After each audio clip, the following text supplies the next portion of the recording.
Je m'appelle Aurèle Le Tricot, j'ai créé la librairie Le Tracteur Savant il y a un peu plus de 3 ans maintenant, donc à Saint-Antonin-Nobleval, dans les gorges de l'Aveyron. Je suis issue du monde des musées initialement, je n'étais pas libraire de métier.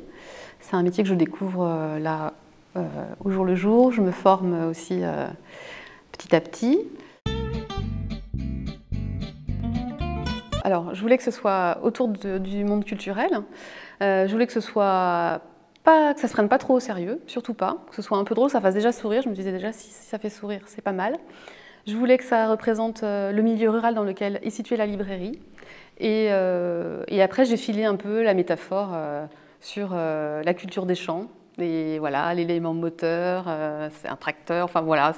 Et puis quand il y a eu ces deux éléments, tracteur savant, ça a fait comme une petite détonation que j'ai trouvé sympa. Et voilà, c'est parti comme ça.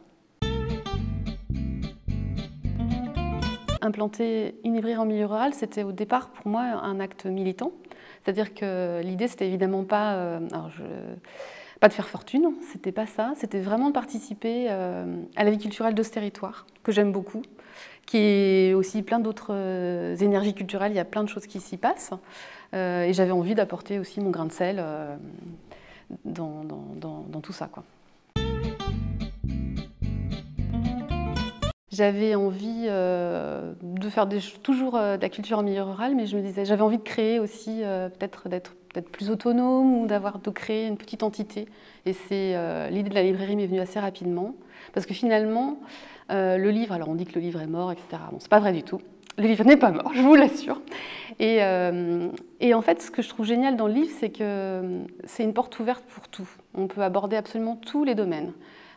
Et c'est pas du tout fermé. Et donc, tout est possible. On peut parler aussi bien, effectivement, de culture, de littérature, mais aussi de médecine, de sciences, de nature, de cuisine, des enfants, enfin de tout, quoi. Enfin, c'est la vie, en fait, le livre. Et finalement, ça devient une porte ouverte sur tout, et c'est ça qui m'intéressait énormément. Je trouve que tout est possible, en fait. Et du coup, on fait tout.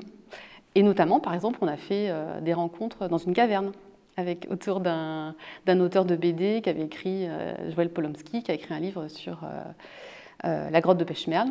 Et donc, on a eu cette opportunité, on s'est dit, bon, allez, voilà. Par exemple, c'est pour donner des exemples un petit peu fous, on a fait une soirée conte en pyjama. On a proposé, donc c'était pour le jeune public, mais pas que, on a proposé de venir en pyjama à cette soirée.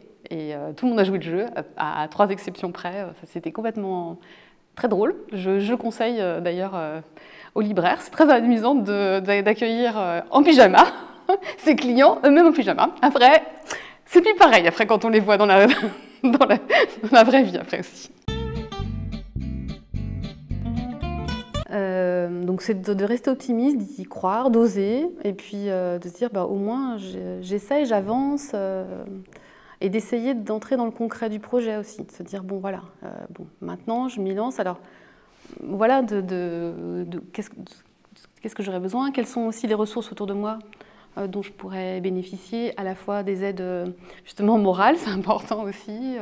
Si c'est un projet où on n'investit pas forcément beaucoup d'argent, mais c'est surtout beaucoup d'énergie, entraînons les autres avec soi, parce que c'est quand même une chouette aventure, quoi. Et même si là, ça devait s'arrêter, je me dirais, mais c'est super, quoi. Déjà, tout ça, tout ce qui a été fait, toutes les aventures, les rencontres, parce que du coup, ça devient un laboratoire, un terrain d'échange, c'est formidable, quoi.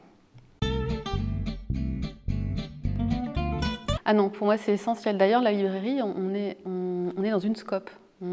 C'était important, la scope Ozon, et c'était important de s'inscrire, enfin pour moi c'était important de s'inscrire aussi dans cette énergie-là, dans ce mode de fonctionnement coopératif, où on réfléchit ensemble, où on n'est pas seul, et c'est d'ailleurs ce qui a permis à la librairie d'exister. Enfin, je pense qu'on aurait mis la clé sous la porte si on n'était pas dans une scope, parce que ça nous soutient, même financièrement en fait.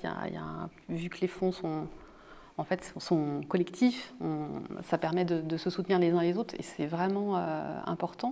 Et c'est pas du tout, enfin moi je vois pas ça du tout comme une mode. Je trouve qu'effectivement il y a de plus en plus de gens qui en parlent, et tant mieux. Il y a une vraie prise de conscience par rapport à ça. C'est une façon de reprendre le pouvoir, enfin de reprendre possession en fait d'outils et de plus être peut-être ballotté par les événements, mais de se dire voilà, je suis acteur. Et être acteur, c'est aussi être dans une scope, on est acteur, quoi. Chacun est acteur.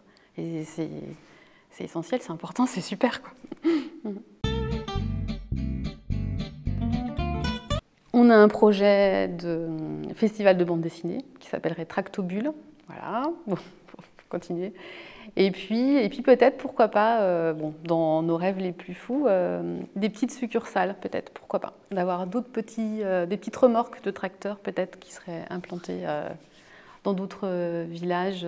Alors pas forcément, enfin voilà, sous forme embryonnaire, sous forme dans des cafés ou des choses comme ça.